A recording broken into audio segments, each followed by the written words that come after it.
Hi there, here's part 2 of me talking about the outer planets, Uranus, Neptune and Pluto. Now, Uranus is in Aries for 7 years, as I say. That is going to be emitting a signal of change into this kind of vibrational soup, which we all live and move and have our being. And there's likely to be a series of external events, influences, which are sudden, sometimes unexpected, sometimes which could catapult us into change because of our response to those outer influences, changing the way we think, not physical changes, yes, or changes as well, or in fact with the way things are run, the powers that be, as this inspirational energy immerses and roots in more firmly into this vibrational, these subtle vibrations, these different frequencies that are invisible but which are all around us and within us and go through us all of the time. And maybe with, as I say, the powers that be, and also that which is related to our normal lines of supply, in certain places at certain times. But on the plus side, and all of these planetary energies do have very strong plus sides, we're likely to see an explosion in new inventions and discoveries and vast changes to our opinion, about who we are and why we're here, but also on another level, on a more materialistic level, how we produce food, where we grow it, how we grow it, power, energy, how we get those, how we use those. Answers will be found probably on how we can store things, like the batteries that we have now, different types of holders of electrical power maybe, and how we can store it for later use. So we're going to see some weird and wonderful sort of Heath Robinson solutions to increasingly expensive and dwindling stocks of fossil fuels.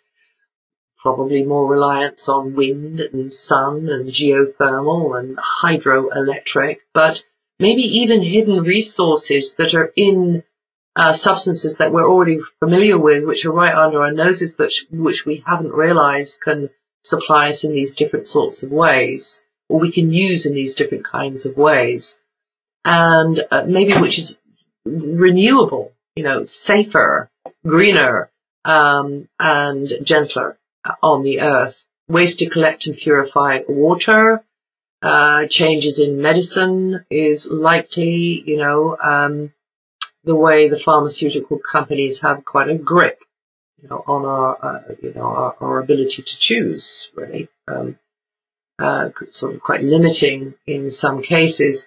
Changes in education, transport systems, vehicles, communications equipment, communications itself, the technology, governments, banking and businesses may have a more cooperative feel.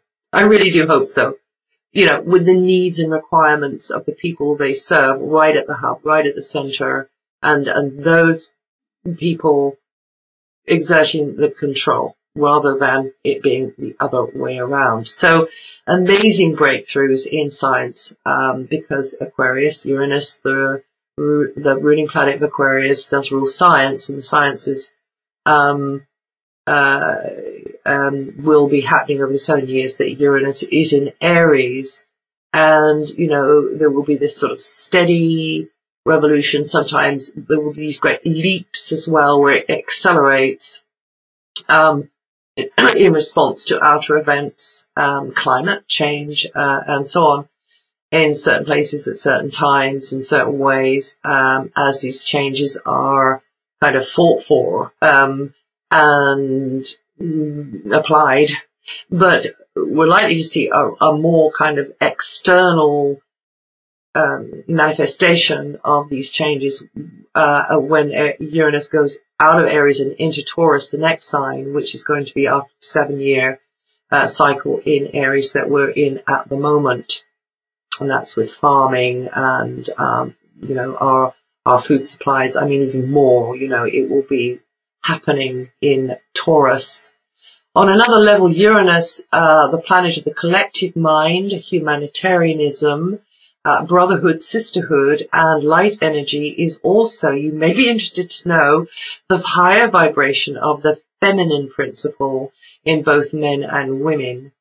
Uranus, the planetary ruler of Aquarius, unifies masculine and feminine to create a form, a being, which integrates both genders.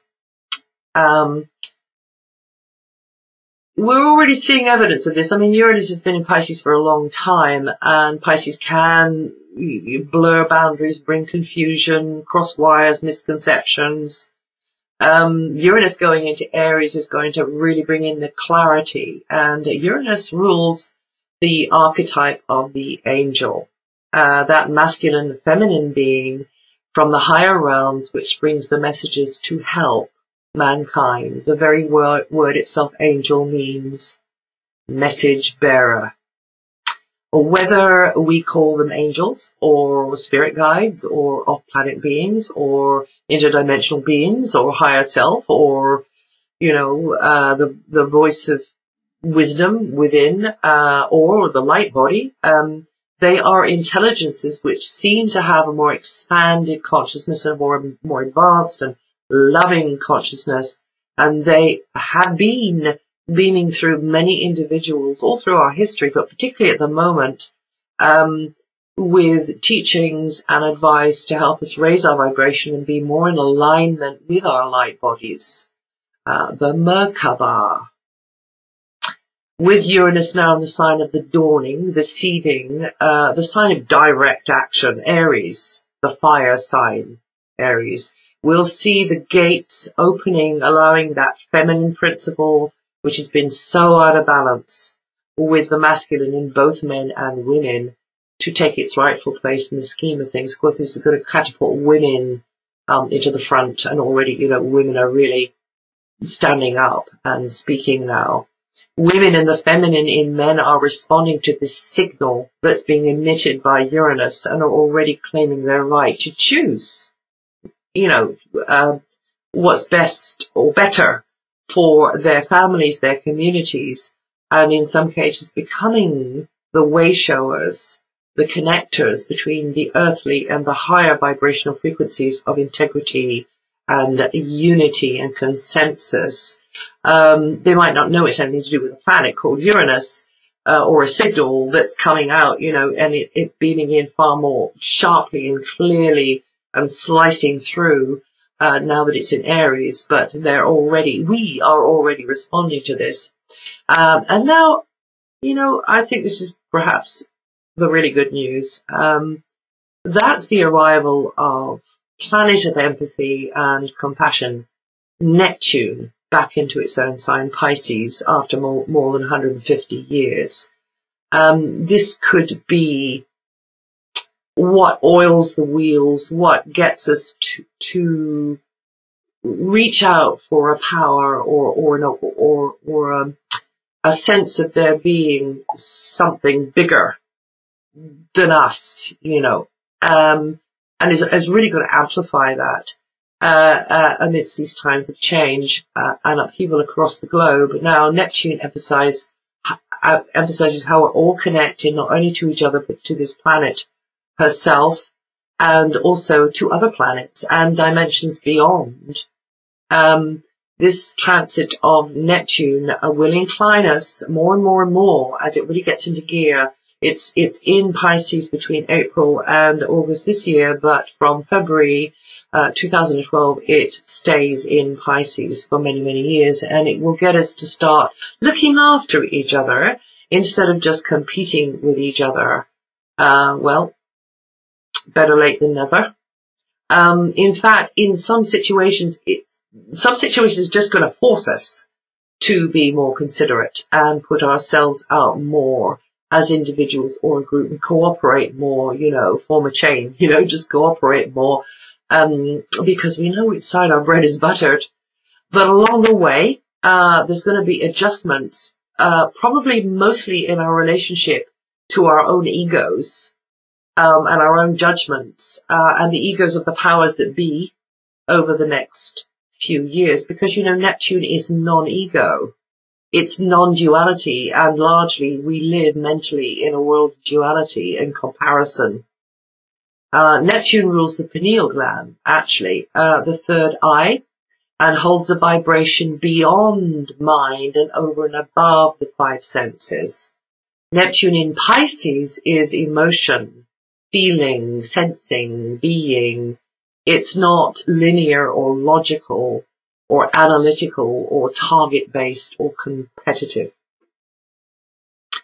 So Neptune, working powerfully from its home sign, will awaken the spirit within us and get us to realize how all things are connected and that we're part of a greater whole. Neptune is not dualism, it's unity. It's that kind of feeling of peacefulness when we come out of dualism and comparison and judgment. This force will arouse the higher centers, our higher natures, and make it easier for us to connect with our omnipotent source, our divinity. For those who are ready, you know, those who are ready are really going to respond to this. Now, many will have telepathic experiences and hear and see in ways which don't use the senses, of hearing or seeing through eyes. This can be confusing, of course, if you're not used to it, but the ability has always been latent within us all. Gut instinct is likely to be amplified, and it's advisable to hone these abilities through maybe meditation or yoga or Tai Chi, anything which kind of gives a sense of stillness, stills the mind, and then opens the gates, opens the way to the flow, to flowing into the frequency of unity, of wholeness, and the divinity that we are. The Neptune vibration will encourage the higher vibration of unconditional love, compassion, and spirituality and peacefulness. Spirituality in action. So that's kindness, that's consideration. To take root in our communities, the more we surrender, you know, give up, hand over our fears, our pain, our judgments, all of which keep us separate and held away from our optimum health, well-being, and joy. So, now, Neptune, actually, there's another side to this. We're likely to see the return of romanticism and perhaps more of a sense of mystical beauty through the arts. This long transit of Neptune, the long transit of Neptune through Aquarius being quite a scientific, quite mind-orientated, non-emotional sign, produce works of art, maybe like the cow in the tank of formaldehyde, which maybe looked a little bit more like a lab specimen than something, you know, to fill the heart with joy. Sci-fi movies, art through electronic forms of art, and through the internet and so on. And now Neptune going into its home sign, Pisces, the ruler of the arts, particularly music and dancing. Pisces rules the feet. We'll probably see an upsurge of poetry, music, dance, and romantic tearjerkers. Don't you just love those? As well as a kind of a more spiritual, maybe mystical, transcendental vision expressed through the arts, fashion, story, film. And yes, transcendental will be a key word, I think, especially when this transit gets going properly from February 2012. In the group consciousness, more value in communities, more value will probably be put on public well-being. I really hope so. And maybe also how the arts do have a healing, connecting, cohesive role to play within communities. More dancing in the streets, maybe singing, music, more opportunity to raise the voices in unison, to kind of hit the rafters. and really bring up that vibration and share on these more joyous, heart-based levels across the world, hopefully. So for a long time now, we've been receiving and will continue to receive oodles of help, advice and support from our own, you could call it higher awareness, spirit guides, angels, deeper wisdom, whatever you want to call it, but also cousins from other galaxies are likely to be increasing contact, or in fact we're just going to become more aware that they're there and they always have been.